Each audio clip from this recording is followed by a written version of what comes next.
launching data analytics, artificial intelligence, machine learning driven MCA 2.1 version to MCA 21 version 3.0. MCA 21 version 3.0.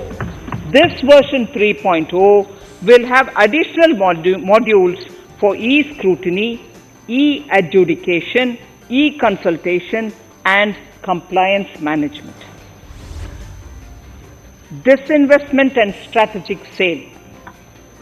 In spite of COVID-19, we have kept working towards strategic disinvestment. A number of transactions, namely BPCL, Air India, Shipping Corporation of India, Container Corporation of India, IDBI Bank, Bharat Earth Movers Limited, Pawan Hans, Neelachal Ispat Nigam Limited, among others, would be completed in 21-22. Other than IDBI Bank, we propose to take up the 2 public sector banks and 1 general insurance company in the year 21-22. This would require legislative amendments, and I propose to introduce the amendments in this session itself. In 21-22, we would also bring the IPO of LIC, for which I am bringing the requisite amendments in this session itself. In the Atmanirbhar package, I had announced that we will come out with a policy of strategic disinvestment of public sector enterprises. I'm happy to inform the House that the government has the government has approved the said policy. The policy provides a clear roadmap for disinvestment in all non-strategic and strategic sectors. We have kept 4 areas that are strategic, where bare minimum CPSEs will be maintained and rest privatized. In the remaining sectors of all CPSEs will be privatized. The main highlights of the policy are mentioned in Annexure 3. To fast forward the disinvestment policy, I'm asking NITI to work out on the next list of centre public sector companies that would be taken up for strategic disinvestment. To similarly incentivize states to take to disinvestment of their public sector companies, we will work out an incentive package of central funds to states. Idle assets will not contribute to Atmanirbhar Bharat. The non-core assets largely consist of surplus land with government ministries and departments and public sector enterprises. Monetizing of land can either be by way of direct sale or concession or by similar means. This requires special abilities, and for this purpose, I propose to use a special purpose vehicle in the form of a company that would carry out this activity. In order to ensure timely completion of closure of sick or loss-making CPSEs, we will introduce a revised mechanism that will ensure timely closure of such units. I have estimated 1,75,000 crores as receipts from disinvestment in BE 21-22.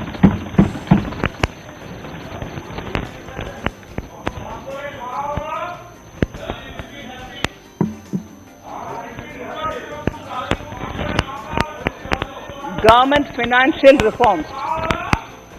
Under the Treasury Single Account, the TSA system, autonomous bodies directly draw funds from the government's account at the time of actual expenditure, saving interest costs.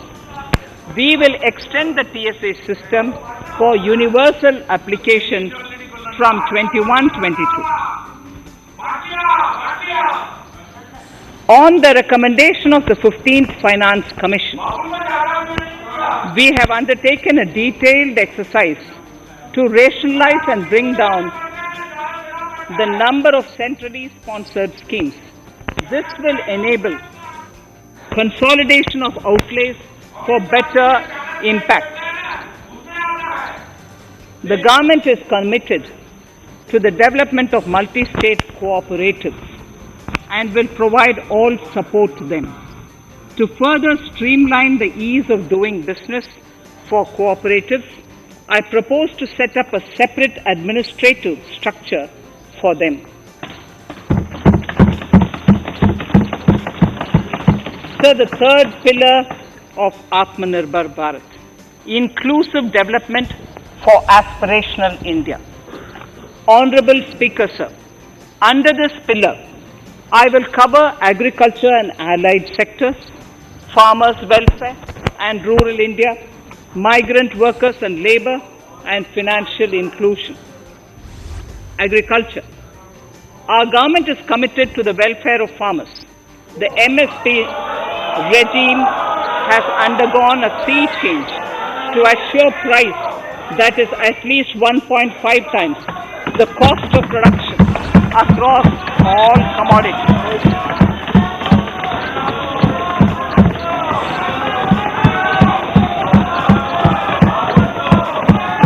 The procurement has also continued to increase at a steady pace. This has resulted in increase in payment to farmers substantially. In case of wheat, a total amount paid to farmers in 2013-14, Honorable Speaker, sir,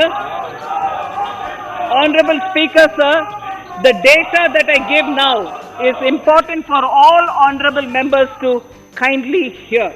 In case of wheat, the total amount paid to farmers in 2013-14 was 33,874 crores. In 2019-20, it was 62,802 crores. And even better, Honorable Speaker, in 2020-2021,